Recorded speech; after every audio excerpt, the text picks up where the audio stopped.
Բարև ձեզ, հարգելի 11-րդ դասարանցիներ, այսօր մարտի 20-ն է և մեր թեման գեների դրեյֆը։ Գեների դրեյֆը պոպուլյացիայում ալելների հաճախականության պատահական, չուղղորդված փոփոխականության գործընթացն է։ Նավաստիները անվանել են այն նավի շարժում առանց ղեկի կամ առագաստի։ Գեների դրեյֆը հանդիսանում է էվոլյուցիայի հիմնական գործոններից մեկը և այն ունի իրեն բնորոշող մի շարք առանձնահատկություններ։ Ազդում է ցանկացած փոփոխականություն ունեցող պոպուլյացիաների վրա, որքան փոքր է պոպուլյացիան, այնքան մեծ է գեների դրեյֆի ազդեցությունը։ Գեների դրեյֆի շնորհիվ պոպուլյացիայում ալելների հաճախականությունը կարող է պատահական փոփոխվել, մինչև որ տեղի ունենա մի ալելի կորուստ և մյուսի ֆիքսում։ Քանի որ պոպուլյացիաների ներսում ալելների հաճախականությունը տարբեր է, ապա այն մի կողմից կարող է բերել պոպուլյացիաների ներսում գենետիկական բազմազանության փոքրացում, իսկ մյուս կողմից պոպուլյացիաների միջև տարբերությունների մեծացում։ Ինչպես նկատում եք տվյալ նկարում, ալելները, որոնք կորստի են ենթարկվել, բնության կողմից կարող են վերականգնվել մուտացիաների միջոցով։ Իսկ տեղային պոպուլյացիաների միջև եղած տարբերությունները, որոնք ինչ խոսք պոպուլյացիայում ալելների բազմազանության իջեցման արդյունք են նաև, սրանք կարող են վերականգնվել և այս պրոցեսին կարող է հակազդել միգրացիան։ Ինչպես նկատում եք տեղային պոպուլյացիայում, դարչնագույն բզեզներից մեկը կարող է անցնել կանաչ բզեզների պոպուլյացիա և այսպիսով ավելացնել երկու տեղային պոպուլյացիաների բազմազանությունը։ Ինչպես նաև կարող է այս գործընթացը տեղի ունենալ հակառակ ձևով, այսինքն կանաչ բզեզները անցնեն դարչնագույն բզեզների պոպուլյացիա և էլի բազմազանությունը մեծացնեն։ Եթե մի տեղ ֆիքսված է դոմինանտ ալելը, իսկ մյուսում ռեցեսիվ ալելը, ապա միգրացիայի արդյունքում երկու պոպուլյացիաներն էլ առաջացնում են ալելների բազմազանություն։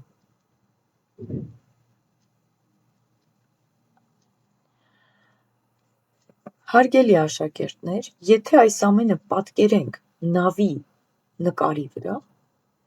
ապա տվյալ դեպքում կտեսնենք, որ էվոլյուցիան դա նավն է, իսկ բնական ընտրությունը առագաստը։ Բնական ընտրությունը այն ուղղորդող ուժն է, որը որ իրականացնում է էվոլյուցիան։ Եվ եթե պատկերացնենք մեր նավը հանգիստ առանց որևէ եղանակային փոփոխության, իր բնական ընտրության ընտրած ճանապարհով շարժվում է օվկիանոսի մի ծայրից մյուսը,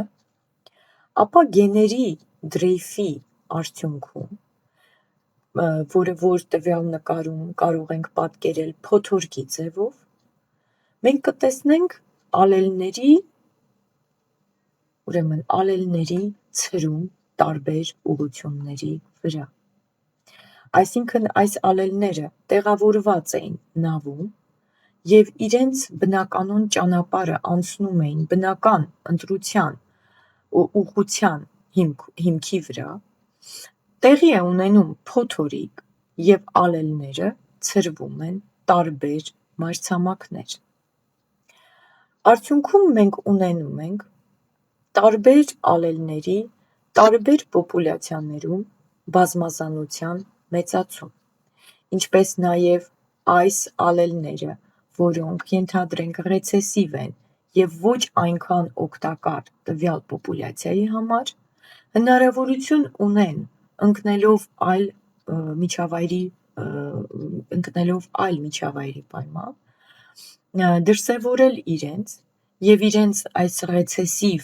ուրեմն վիճակը կարող է օգտակար լինել տվյալ միջավայրի պայմաններում իրենց ուրեմն բազմացումը շարունակելու եւ վերապրելու համար։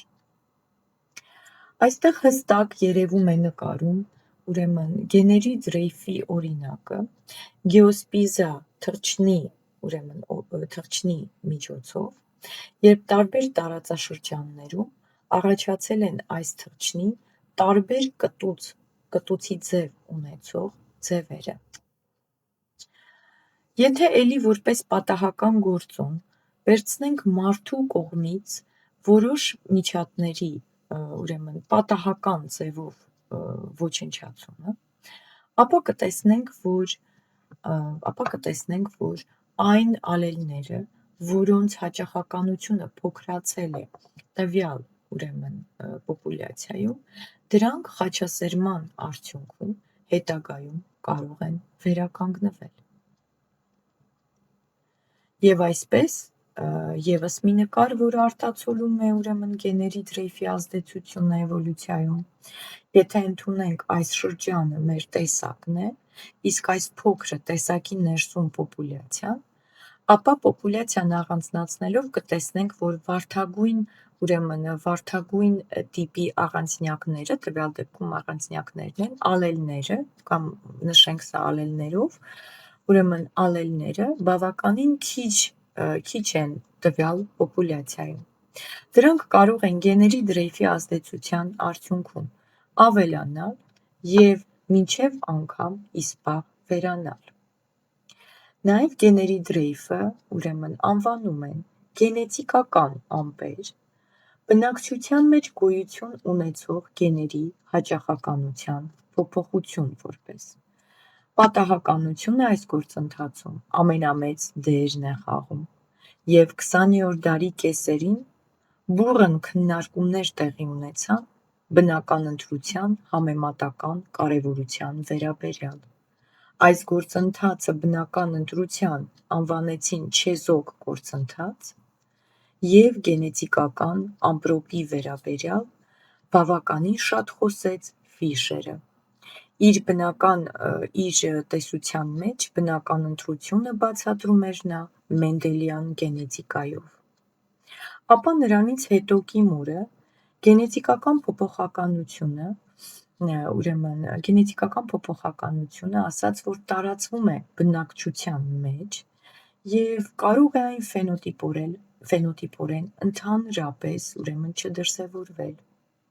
Այսինքն գոյություն ունեն գենետիկական ամպեր, որոնք գործում են մուտացիաների վրա։ Շնորհակալություն, կարծում եմ մեր թեման ձեզ համար հասանելի էր, մատչելի եւ կարողացաք ամրապնդեք։